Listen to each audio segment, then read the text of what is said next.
All right, what I want to talk about quick today is the power play and constraints or variations you can do off of it. The power play for us has been our most successful inside run play for the last 25 years, and we've seen it evolve with the use of one-back gun spread offenses and also the obvious use of RPOs. What we'll talk about today with the variation is using an A-gap power blocking, and then constraint plays of the dart action with the back, QB type keepers, and then a stretch play. So first off, what are constraint plays? And those are simply plays that work on defenders that cheat. And with this, we can still use our power blocking, but it keeps them honest. The first variation is the A-gap power variation. What we do when we run power currently, it is more of a B-gap play, but you can see you read, and it can be more of a gut play. But what we like is to use this A-gap power variation versus 4- and 3-man fronts, which the University of Wyoming has used before that when they were at North Dakota State, winning national championships, very successful. What it does is it allows you to hit a little quicker and more direct up the gut between the guards, and then as a use of what you'll see here, I'll go over quickly, a horizontal blocking technique versus vertical push. The nice thing here is there's no additional call made. It's just an adjustment you can make with your blocking, and then the linemen on the play side make the call themselves. The power constraints then that we use is the dart action is an Omaha call that we add. It simply tells the back to line opposite and dart back and forth. A state call added means scissor action by the back, where they'll go away and block the will backer, and the quarterback becomes the ball carrier. If we add a super call, now the back is going to go strong and lead up on that Sam backer and be a lead blocker, and the quarterback's the ball carrier. And then last is a stretch call we can add, which turns it into an inverted veer. So first off, with power going A-gap, a couple things when you look over the PowerPoint here. The first teaching point is it is a play side guard combo, and he climbs to the inside. And then you'll see with the defensive cheat on the side there, we use this versus a front where backers are filling fast, usually over the top to the C-gap, and defensive front when they like to slant the fronts then too. So to the left, it's real simple there. The guard is the one that triggers the call, where they just say they are the climber to that tackle, which tells him he's going to go ahead and combo block with, typically as the diagram shows here, a 3-technique defender on a 4-man front.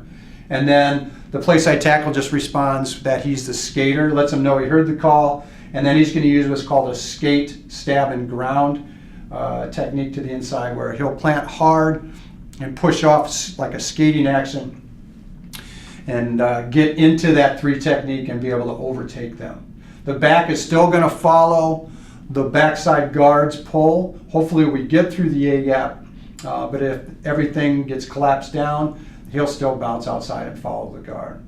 Again, the coaching point, use this versus a slanting front, and if where they're filling hard to the H-back, teams will just slant to your H-back, or overfill, and then this is a great complement to that and a good constraint.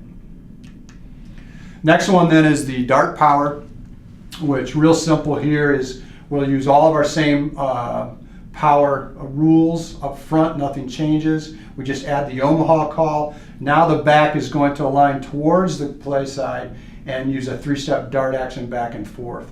Again, this is great, a defensive cheat where they're cross-keying with their backers, and they're going to blitz with these sidecar alignments. So it's good to use the dart action versus cross-keying linebackers. Again, the Omaha call just tells us that the back's going to dart. Nothing changes with the read, the RPO read on the SAM, and the routes and the blocking. Simple. Next one then is if you want to turn your quarterback into the ball carrier, there's 2 ways you can do that. The first is to use what's called a state call.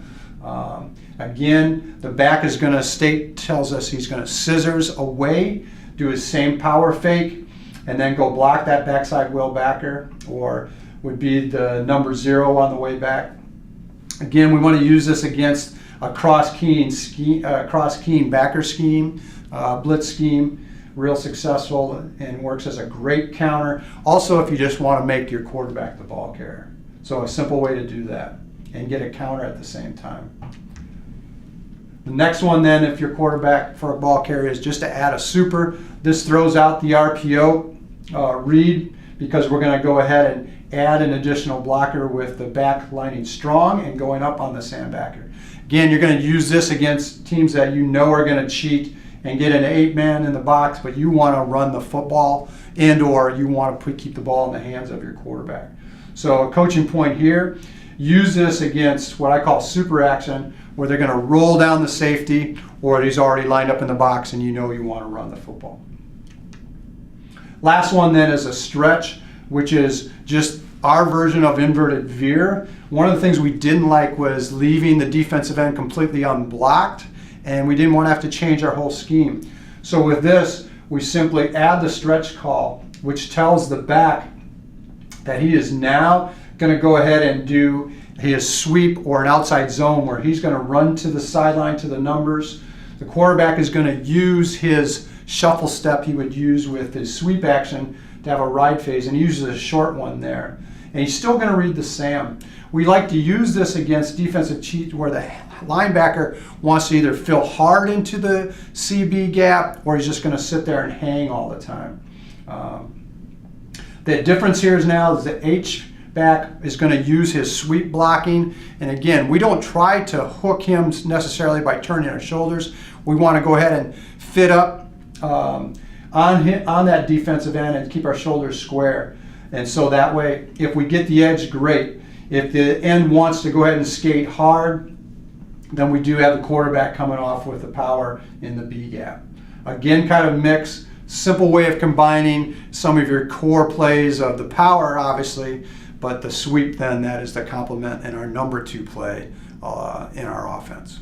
Hopefully these can help keep defenses honest and also put the ball in the hands of your playmakers as they change throughout the years or through the season. Thanks.